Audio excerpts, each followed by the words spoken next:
Hello and welcome to Inside Edition to discuss national, regional, and international issues in depth.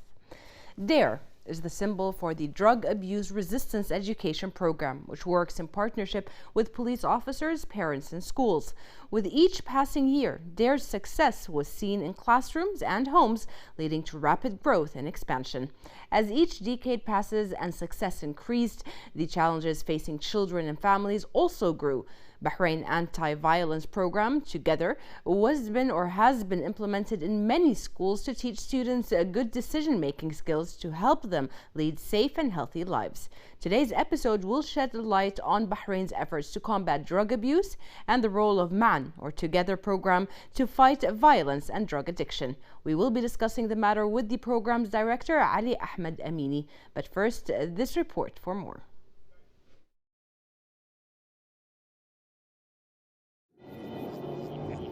Addiction is a chronic disease characterized by drug seeking and use that is compulsive or difficult to control, despite harmful consequences. The initial decision to take drugs is voluntary for most people, but repeated drug use can lead to brain changes that challenge an addicted person's self-control and interfere with their ability to resist intense urges to take drugs. The recent reports issued by the United Nations showed that drug abuse kills about 200,000 people worldwide each year.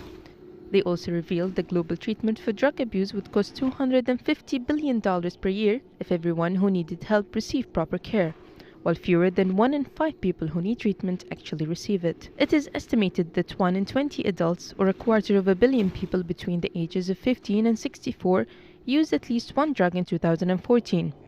Nevertheless, as over 29 million people who use drugs are estimated to suffer from drug use disorders, and of those, 12 million are people who inject drugs, of whom 14% are living with HIV. The impact of drug use in terms of its consequences on health continues to be devastating. Gulf countries are vulnerable to trafficking in cocaine, heroin, and other illicit drugs due to their geographical position. This emphasizes the need to intercept the illicit drugs and precursor chemicals as they move between ports in West Asia and Gulf region. Realizing such threat, Bahrain is among the countries that continue to combat drugs and prevent the crossing of narcotics to neighboring countries, as well as strictly dealing with drug dealers in accordance to the law. In fact, the kingdom has one of the strictest anti-drugs law in the region. In 2011, Bahrain launched Together Against Violence and Addiction program, which stems from the Drug Abuse Resistance Education program DARE. Bahrain was the first Arab country to adopt the US-based DARE international program, which is already in use in 55 countries. It involves training community police officers to go into schools and teach students to resist negative influences and encourage them to lead safe and healthy lives.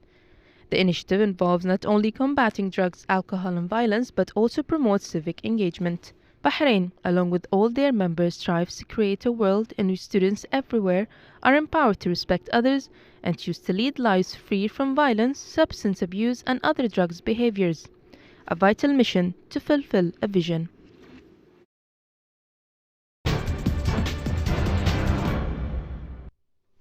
With us here in the studio is Mr. Amini. Thank you very much for joining us today. Thank you for having me. We're going to immediately go straight to the subject because drugs has been an issue faced all over the world. But how do you see the current status of combating drugs on an international level? Well, the term drugs can be defined in various ways depending on the country that you come from. Now, let's take GCC for instance. The term drugs refers to certain chemical substances and illicit opiates and the chemical precursors. So if we compare this to the West, it's including what I just said, plus they add over-the-counter medication and prescribed medication and anabolic and cortical and androgenic steroids. We're facing an epidemic actually when we talk about drugs because it's a very tempting market. Yes. Now, if we look at the black market of the drugs and we just take the opiate market now, the opiate stands for opiate, morphine, and heroin. Heroin is the most profitable. So heroin's market value is $55 billion US dollars. Okay. Now, if you take the whole opiate family, that's $65 billion. So this is just giving an indication of how tempting the market is. So, I mean, with that, we're going to have some unethical transactions and moves by people who want to make money. Yes. And therefore, I mean, we're facing an epidemic which is killing our youth. So every country has to take the precaution to save their youth. And prevention is the main way to do that. Now, we got around 15 million people using illicit opiates worldwide. When it comes to the drugs that you just mentioned, I mean, over-the-counter drugs, even things that are provided in the hospital that actually don't have any bad side effects, but when combined with something else, they might have. We also see that people, you can't really say those are that they are youngsters, but lots of people are coming up with very innovative and creative ways of getting to the feeling that they want, whether it is euphoria, whether it is wanting to go down, whether it is they want to go high. How is it? Is that the same way all around the world? Is that a problem? Yeah, well, if you talk about globalization, it means that everybody's part of the globe, so we are part of that as well. So whatever happens in another country is going to happen here eventually. It's just a matter of time. And if we look at any internal security organization or an entity, the way they fight crime is number one, it's prevention. Yeah. Number two, it's combating and enforcing the law. Number three is rehabilitation. Now, if we look at number 2 and 3, those need resources financially and humanly, which cannot be even forecasted. But when we talk about prevention, it means that we're going to save people before they fall in the crime and commit it. Yeah. So the best way for all governments around the world is to protect their youth by providing prevention programs. Yes. And Bahrain is actually one of the first, or is the first Arab country that has adopted and implemented the principles of a US-based prevention program called the Drug Abuse Resistance Education. Also short, it's known as DARE. Can you tell us more about DARE's initiatives and how it started in the kingdom, and also about its relationship with MAN, or Together, the other program? So, well, according to the National Charter and the Reform Project by His Majesty the King, the birth of Community Service Police was by Lieutenant General Sheikh Rashid bin Abdullah Al Khalifa, the Minister of Interior.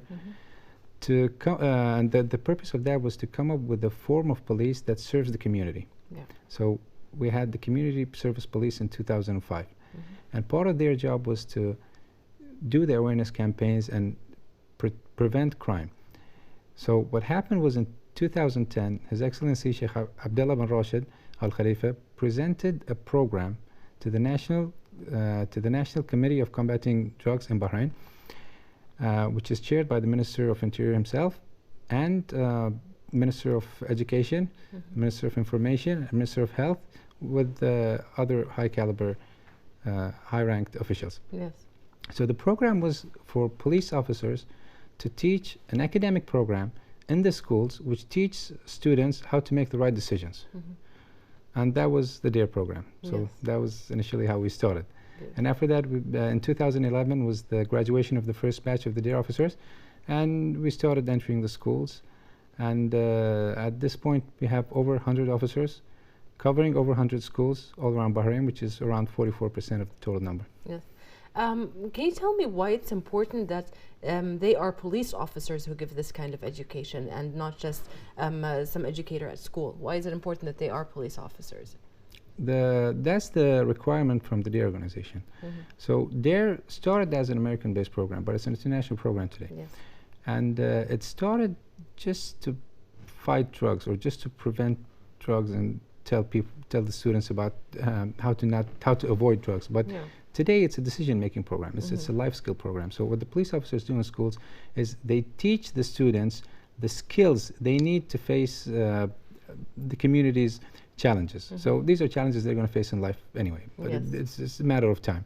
So we try to teach them how to make the right decisions and see the options, and we don't actually spoon feed them. We make them derive their own perception from the situation. Beautiful, yes. And I guess it also helps that policemen in all societies are looked as power figures as well as decision makers, making the right decisions at the right time or at crucial times. Yeah, the difference of having a uniformed law enforcement personnel teaching the curriculum is significantly different than having a civilian do it. So I mean, we've Exactly. seen that, and we've even seen the attention of the students with the police officer. So yeah, that helps a lot, and that's something. I mean, it was a minimum requirement. It was a requirement from the DARE International, and once we implemented it, we knew why they did that. They got Yeah. excited about it too. Well, we know that, or what are the indicators that you feel have shown that DARE was successful in Bahrain? We've known in the DARE is in over 55 countries worldwide. Bahrain is the first Arab country to adopt it. And now we want to know what indicates that DARE has been successful in Bahrain. Well, DARE started in 1983. That's over 3 decades. So having it been continuous up to date means that it is a successful program. We've been doing it for the past 6 years, and we got 2 main indicators that shows how this program is successful. First of all, we see the feedback of the school faculty and the parents. I mean, when we initially started in early 2011, it was hard to get police officers in schools because they didn't know what was his role exactly, Yeah. and they didn't know like why was the police officer full time in the school, because they are dedicated police officers. So Yes. they go to school. I mean, with the rest of the school faculty member, and they leave with them as well. So with time, they saw the interaction between the children. They saw the change in their behavior. They saw the skills that they grasped from the police officer, and even the school environment actually changed. So what happened was, I mean, I told you that we're just covering 44% of the schools in Bahrain. Yeah. So we have a lot of schools that we're not covering yet. Yes, The phone calls never stop beautiful. from everybody, and the parents, and we got other directors from different ministries, and the school faculties just keep on calling us and saying that we need a police officer to be there. So that's number one. And number two is we see the interaction between the students and the police officer. The concept was of the police officer to go in and teach them skills and break the barrier between law enforcement personnel and the community. So today what we are seeing is that the relationship between the student and the police officer is a friendship relationship. Beautiful. Yeah. Because police officers are community servers, and Yes. that's always forgotten. But you just mentioned you guys haven't been at all schools. I know for a fact that you've been at a lot of private schools mainly. Did you go to public schools, or is that your next step? We're a country that teaches the curriculum bilingually, so we do it Arabic and English. I mean, we've done it in public and private schools. The total number is 106 schools, 17 being private, Yeah. and the rest are governmental schools. And we're just expanding and trying to cover that by the end of next year, maybe. Yes. When it comes to training or choosing your DARE officers, because they're going to teach people or children of different ages, they also have to have some kind of characteristics that is able to teach. Do you guys choose them based on certain criteria? Yeah, we got an initial interview that happens, and later on they go through a training, and that training defines if he's going to succeed or not. So him succeeding means that he's going to be a DARE officer, and if not, then he goes back to his police department. So the training has certain criteria, and it has a lot of exams that they have to pass, and they have field work that they have to go in schools and teach, and they have to pass so they can be a DARE officer. And that training takes like 2 weeks, and it's a very intense training, and we've been doing that for the past 6 years. And along with that, we have become a training center as well. So today we can do it internally without bringing trainers from over the States. And To like train the trainers. yeah, so that was what we were doing. For the past 6 years, we had like 9 trainings, and as we were doing the trainings for the police officers, we were even training trainers. So today we have double the minimum requirement of the organization to be a certified training center, and we have been officially announced the regional training center for Asia and the Middle East. DARE has successfully entered school system in Bahrain and all around the world. But we also know that DARE comes with several institutions that cooperate together in order to have a good end result. What can you tell us about this cooperation? How does it serve DARE? You know, our mission is to have a community free of violence and addiction, and our target audience are the students. So the program was designed in a way that in order for the student to make the most out of the curriculum and the skills that we teach them, there are three parties that have to be involved. So first of all is the police officer who delivers the curriculum. And second is the school faculty who makes the environment adequate for the student to practice the skills that he learned. And thirdly, and the most importantly, are the parents. So we have a lot of out of the classroom activities and homeworks that they take home, and there are activities that they do them with their parents. So parents are aware indirectly all the time what's happening, what are the trainings that they are taking, what are the skills that they are learning, and how to practice them in real life and with the help of their parents. Yes, yes. And how does the neighboring GCC states or other Arab countries benefit from Bahrain's experience in implementing such a program? Now, as I mentioned, we are a certified regional training center, and we have done the study, the translation, the research and development, and we've altered some of the lessons to meet our culture and religion, and we've added some of the negative behaviors and the phenomena that we faced in the community, which is, more or less very close to the neighbor countries. Yes. So every other country has a prevention program, an in-house prevention program like we used to do. Yes. But this one is a complete curriculum. It's a sequenced, scientifically based theories that the student is going to benefit from the skills that he's going to learn, and that those skills were built against the situations and the challenges he's going to face in life. So what we can do is we can train other countries' officers to be their officers, either by sending our staff or them sending their staff here. Yeah.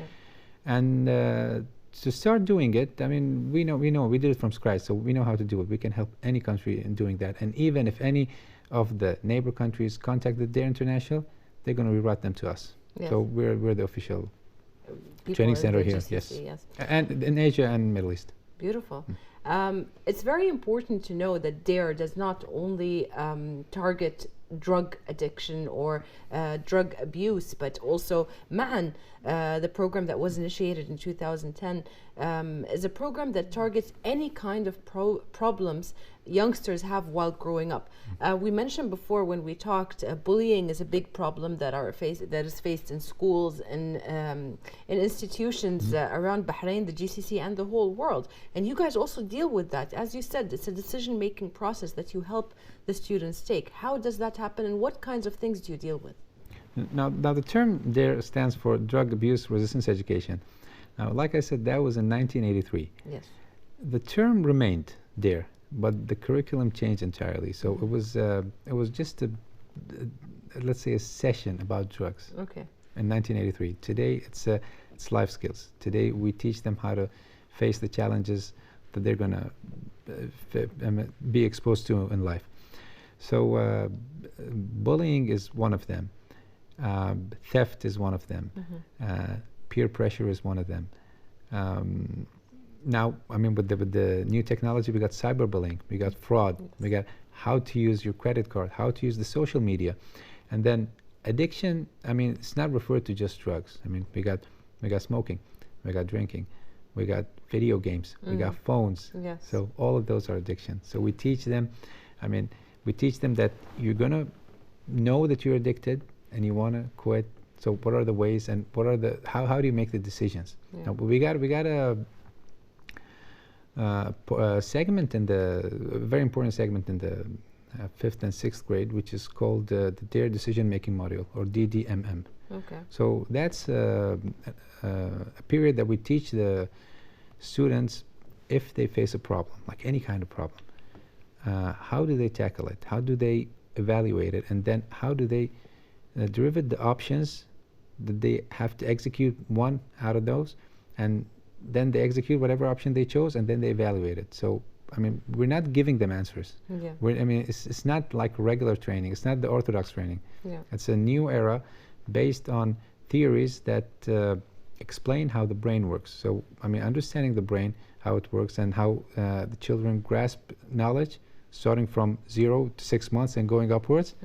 That's how the curriculum is written and based on. So this is how we teach this. So it's like an interactive module that basically the students talk with each other. Maybe have debates or classroom activities. It's an acting activity, actually. Okay. The skill that we teach them, which takes like around 20 minutes, then everybody gets up and they do modeling of whatever they learn. So whenever they face the problem again, whatever they're going to do, it's not their first time, because they did it the first time when they were modeling it in the classroom. Well, let me ask you one thing. We know that you guys provide the service for these students and for basically children that are still in school. But how about people that have gone to college and grown up and they would have benefited from a program like this? Can they seek help? Well, college is another place that we're trying to tackle and we're trying to get in, and we'll be successful in like another maybe couple of months or so. Yeah. So yeah, colleges are like, we're talking about students from 18 to 22 mainly. So again, there's the teaching terminology will be different. I mean, the methodology of delivering the information is going to be different, and that's an age where we have to talk more about the law and the penalties that they're going to face if, I mean, they do certain crimes, and they have to know what are the crimes, because a lot of people do things that they don't know it's considered as a crime. Exactly. So we're working on the curriculum, and we're doing the administration work with the colleges and all, and we're close to that. So I mean, this program is targeting students. I've been saying children and students. Yes. And unfortunately, that's it. I mean, whoever is not a student, they're not going to cover them. Yes, yes. Well, but for a fact, Bahrain has been collaborating with countries and international organizations in combating drug abuse. What are the main agreements signed to serve the purpose of combating drug abuse? Well, we have signed a lot of agreements, a lot of memorandum of understandings. I mean, starting with the United Nations till, I mean, the neighbor countries. I mean, the signature has been done by His Excellency the Minister, by His Excellency Sheikh Abdullah bin Rashid Al Khalifa, and by the Directorate of Anti-Narcotics. With, I mean, in regards of lab testing, combating drugs, field work, exchanging information. There's a strategy that came out in June 2015 Yeah, as well. Can yeah. you tell us about that? Yeah, in regard the to- strategy was a result of the National Committee for Combating Drugs, which is chaired by His Excellency the Minister of Interior, Yes. and the members that I just mentioned, Minister of Education, Minister of Information, Minister of Health, and Minister of Youth and Sports, and a group of high-ranked officials in the Yes. country. And that strategy was to combat drugs in the terms of supply and demand. So that's again the fruits of that committee, and it's put in place, and it's taking action, and it has been shown significant changes in the indicators that shows the amount of drugs being in the market, and the side effects that affects the community. Like if you look at the number of fatality of overdose, that's a Yes. very good indication to show, I mean, what's happening in the country. At a certain point of time, we were like mid-20s and mid-30s maybe. Last year we had just 11. Okay. So that's a significant drop. Significant Yeah, and drop, that shows you I mean, all the entities and all the parties that are working to combat drugs and how their work is efficient. Yes, these are not just local entities, but as we said, these are also international organizations that are combating drug abuse. And basically why it is an international organization, or why this is a global issue, as you said, is because the way drugs move from one place to another are through borders, are through the people that come to our countries and so on. So basically that's why the involvement of international organizations is very important, because they're the ones that put the standards that have to be followed in the policies. So there was an announcement recently which issued or issued about a nationwide anti-drug campaign that is expected to reach about 300 schools across the kingdom by the end of 2017. Can you tell us more about that? Yeah, I mean, this is the number of the educational institutions that we got in Bahrain. It's 300. So our target was to cover all those schools. And it took us a bit of time to reach like 44% because we were not a training center. But today, I mean, as we are a certified training center, we can do it in-house, and it can be done much faster. So by end of next year, we're hoping to cover the 300 schools. Yeah. I mean, the 300, we start from kindergarten. We start from kindergarten going up to colleges. Hopefully. Yeah. Well, let's just put DARE. DARE is there, and we know that is a student-based program to teach students and everything. And let's look at MAN. Ma'an has the same concept, but it is for our local society. It is tailored for our local society. Do you think Ma'an might be doing something more than just for students? Well, Ma'an is there. Ma'an is just the let's say the Arabic version of there. Okay. Because we saw that there was nothing in Arabic. So when we took it, we didn't want to stick to the same name. So we changed the name into Ma'an. Alright. So Ma'an is a derivative from there, modified a little bit just to meet the cultural and religious aspect of the community. Yes, yes.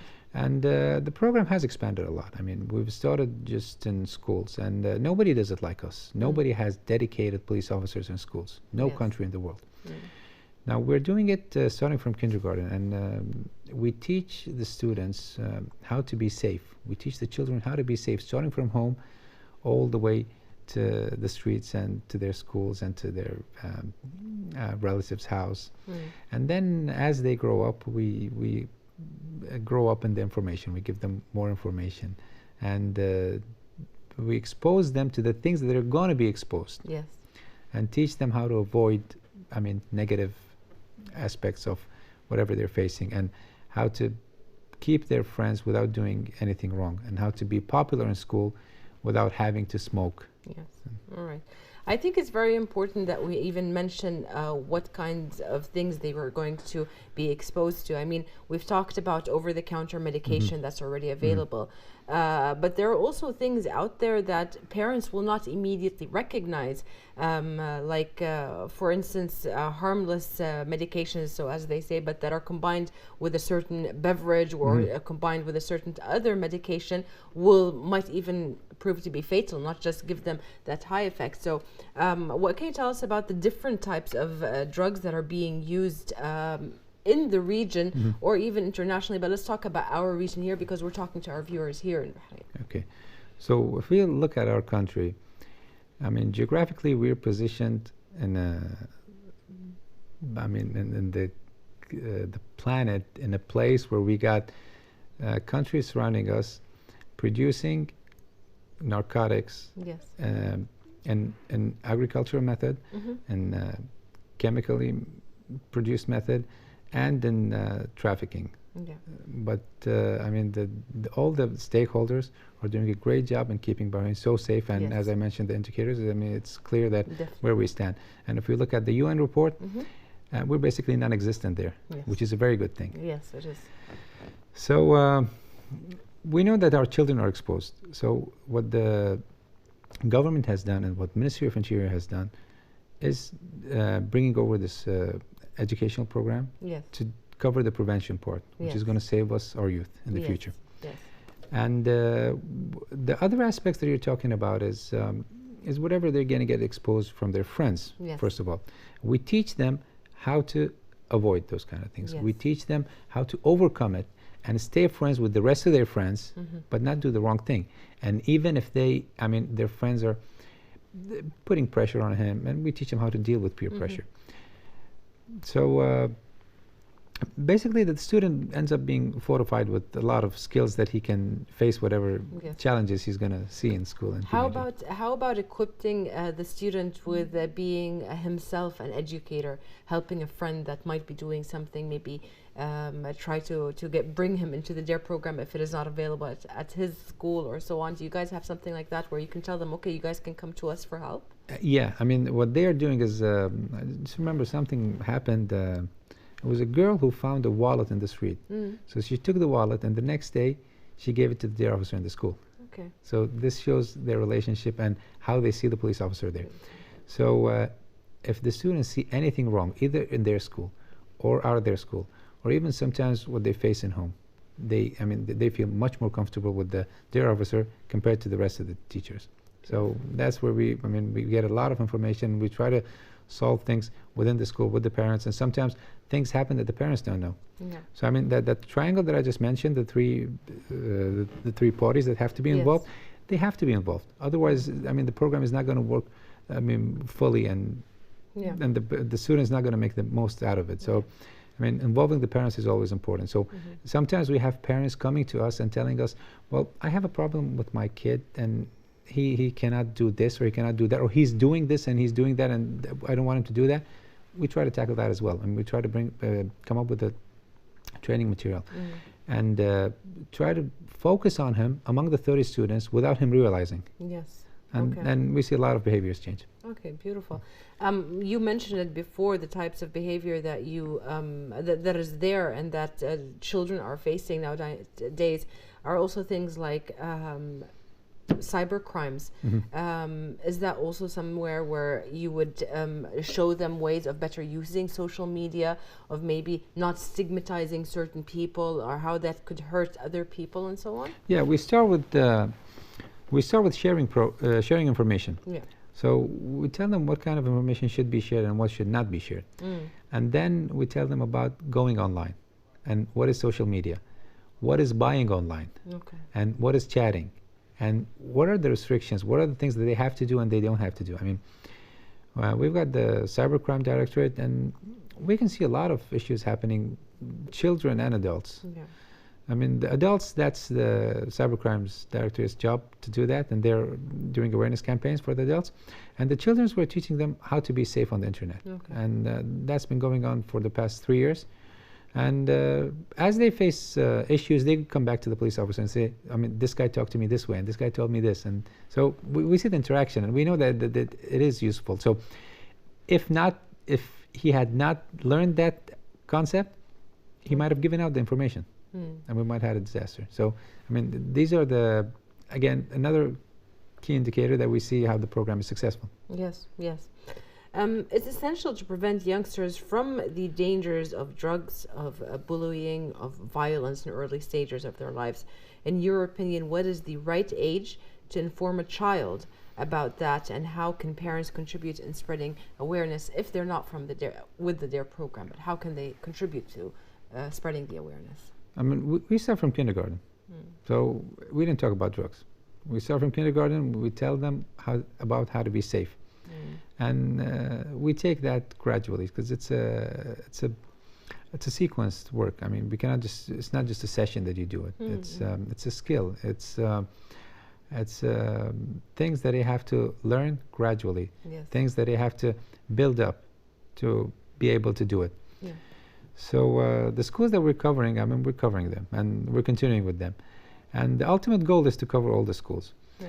Now, if there is a certain need in a certain school, we got another team, which is the awareness office, and they got like 5 police officers as reserved, Okay. and they just attend to schools that we don't have a DARE officer.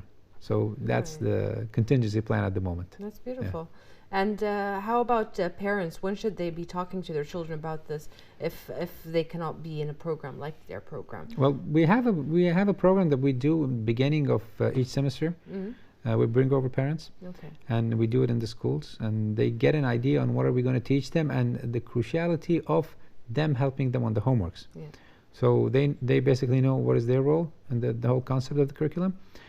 And even on the like what they call them, the open days. Yes. Then I mean, the police officer is always there, and part of his job is to tell the parent on how he's doing on their curriculum. Beautiful. All right. One thing, Bahrain has very strict rules when it comes to prescribing certain medications. These rules don't apply to all the countries, but in Bahrain they're very strict when it comes to giving out these prescriptions. What else can be still done in order to intensify these policies in order to keep children safe and even adults in the future? Now, if you're talking about the prohibited list and the prescribed medication, I mean, this is something that's done, I think, by the NHRA, and they're doing a very good job. But this will keep continuing. It will never change, because as soon as something is on the banned list, the black market is going to come up with something else. I mean, we had the chemical precursors. That's something that, I mean, it's very hard to be controlled, because it's just, manipulating with the shape of the element. And I mean, we can put certain substances on the ban list, but there are new substances that are going to come out. Yeah. So it's a never-ending story. But that job has to be done. As I said in the beginning, the main way to save our youth is prevention. Yes. I mean, we don't have to wait for the problem to occur. We don't have to wait to see our children addicted and then enforce the law and then start doing the rehabilitation, which, I mean, there are things that are not guaranteed. I mean, we cannot forecast the financial, the human resources that's needed to do this successfully. But prevention is initially the best way, which requires minimum financial and human resources. Yes, yes. Mr. Amini, what are the upcoming events that are scheduled or scheduled for the future? Well, I think we've mentioned most of them. We want to cover like all the educational entities in Bahrain, and getting into colleges is a big thing. And as we're a regional training center, we're trying to get it, I mean, to begin with in the GCC countries and expand to all the Arab countries. This is just to begin with. I mean, but with the Arab countries, we have the benefit of the language, because we made the program in Arabic, and even the training material. So we can do all of that. And are you planning any awareness campaigns locally? we do the awareness campaigns on the 26th of June, which is the International Anti-Drug Day, and we've been doing that yearly, and every year we have a different concept and different approach, and we're targeting all the stakeholders to combat drugs. I mean, what we did last year was something for the parents. We built up a teenager's room, and that room had a small door, and only parents were allowed to come in. It was done in Seif Mall, and we had the children staying outside with the police officers and just using paints and with the coloring books and all. But only parents were allowed to go in, and they were explained to, like, an average teenage room would look like this. But there are certain indicators that shows that you know, informs you that your child is using something. So even if you see like books, I mean, on the shelves, you got to make sure they're books. If you see like certain tobaccos on the ground, you'll say that my son is smoking. Yeah, but your son is smoking tobacco, so the tobacco shouldn't be on the ground. So if the tobacco is on the floor, it means that he took out the tobacco and put in something else. So if you see a spoon next to, and the spoon is burnt next to his bed, that again is an indicator for something else. And we had also a sort of a candle which had the smell of marijuana, and that gave them an indication just to know what is the smell, because, you know, I mean, parents go in and they say, yeah, I know my son is smoking. Yeah, but are you sure it's just a normal cigarette? Yeah, so that was a... That's an interesting activity. Hopefully this year in June you guys have something also planned up. It's this, I mean, we were directed by the National Committee of Combating Drugs to expand this exhibition to all the governorate, because we did it only in the capital governorate in the Seif Mall. Yeah, so we have to do that. Plus, we're working on whatever's coming for June, and we got some new things, but I don't want to like expose them now. Yeah. Okay, that would be great. All right, I'd also like to ask you if anybody wants to get in contact with your institution in order to ask any more questions, or for instance invite you over to their institution, educational institution. How can they get in contact? On the website, on number? They can call us. I mean, anybody, if they see any police officer, they can just tell them like, how can we contact there, and it can come to us through the ministry, through any police station. They just go there and tell the community police service that we want this program. They'll give them our office number, and they can call us anytime. Is there anything that you'd like to add now at the end of the program? Yeah. First of all, I would like to thank His Excellency Lieutenant General Sheikh Rashid bin Abdullah Al Khalifa for the unlimited support that we're getting, and this program wouldn't have happened without him. And secondly, I would like to thank His Excellency Sheikh Abdullah bin Rashid Al Khalifa, who is the father of the program. And I would also like to a big thank you to the stakeholders. The stakeholders are Bahrain's population. Everybody's a stakeholder to save our children. Thank you very much for being with us today. And we would also like to thank you for watching, and see you next week in another episode of Inside Edition.